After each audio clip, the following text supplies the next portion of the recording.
Maayong adlaw ka natong tanan. I am Anthony Chua Dahili, known as Stelton Chua din sa Facebook or sa social media.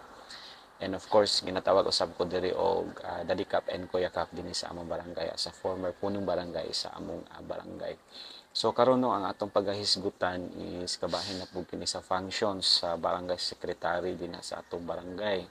So aron makabalo pod no ang ubang mga katawhan kung unsa ang functions sa barangay secretary din sa barangay office sa ato ang barangay.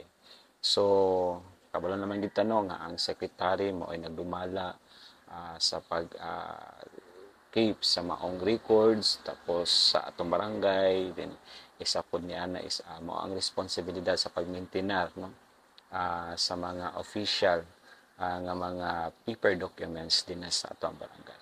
So una atong paghisgutan ang functions sa barangay secretary dinha sa atong barangay office sa ato ang barangay. Una, pag-record minutes sa session. So kaning pag-record minutes sa session is kini ang pinaka-importante no kay diha nato makuha ang mga kumbaga maayong gipanghisgutan no, sa mga barangay officials din panahon sa session so dapat naka-record gayud ang ilahang gipanghisgutan pinaagi sa barangay secretary. So ikaduha, ang pag-maintenar sa record sa barangay. So dapat no nga i-maintenar gayud nato ang record sa barangay. Tapos isa na ana ang mga resolution, ordinance, or unsa pang mga official documents din sa atong barangay. And then ang ikatulo is ang pagdumala sa barangay clearance certification. Diha po no sulo sa atong opisina, diha po nato makita nga ang paghatag pag-release og mga documents sa mga barangay clearances, barangay certifications, or any certifications nga i-release nga needs sa atong constituents dira sa atong matag barangay. So functions kana ni barangay secretary.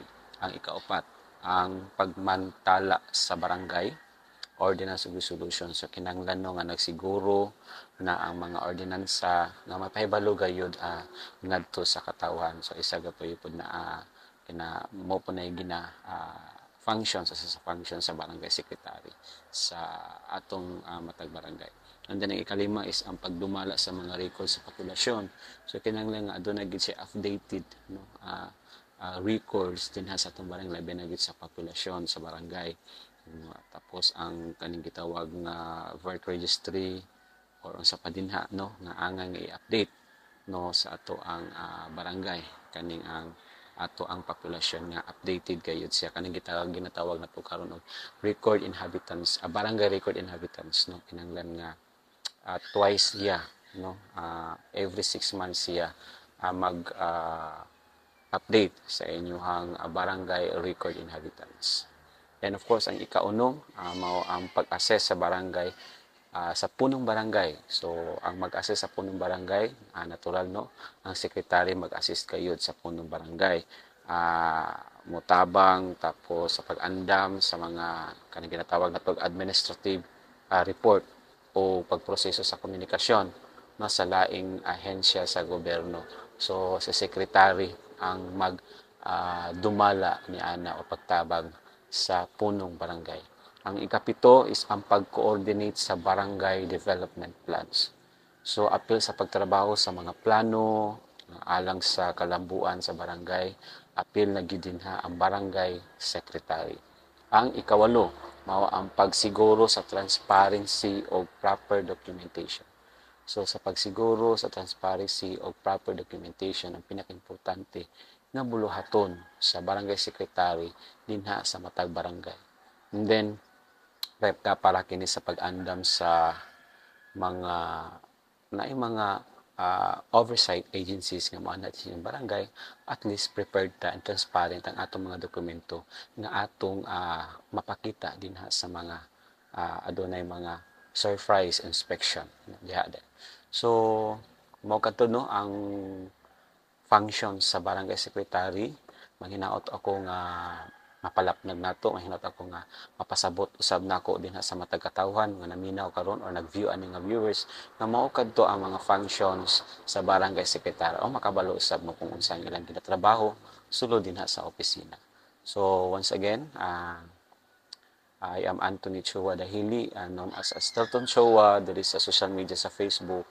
And then of course, ginatawag asab ko nila o Kuya Kap and Daddy Kap din sa barangay namo as a formerly punong barangay. And of course, kung aduna mo mga pangutana, kabahin sa mga nasa inyong una-una nga angay niyo ipangutana, pwede kayo mo comment down below ani nga video para at least atong mabasa o atong paningkamutan nga matubag ang inyong pangutana o atong mabuhatan o another video para at least ma-share po na to sa uban o mapamina po na to nga ay ingon ani di ay mao da ini siya ang proseso. Pwede sa po mo amo duol sa inyo ang mga duol nga MLGO din sa inyo matag munisipyo, and of course pwede po ta mo duol sa inyo sa DILG, Office of the DILG, and of course pwede po ta mo duol sa mga ahensya nga connection pod sa ato ang problema para at least mapalapnag, no? Madugangan ang ato ang mga idea na inani di ang proseso.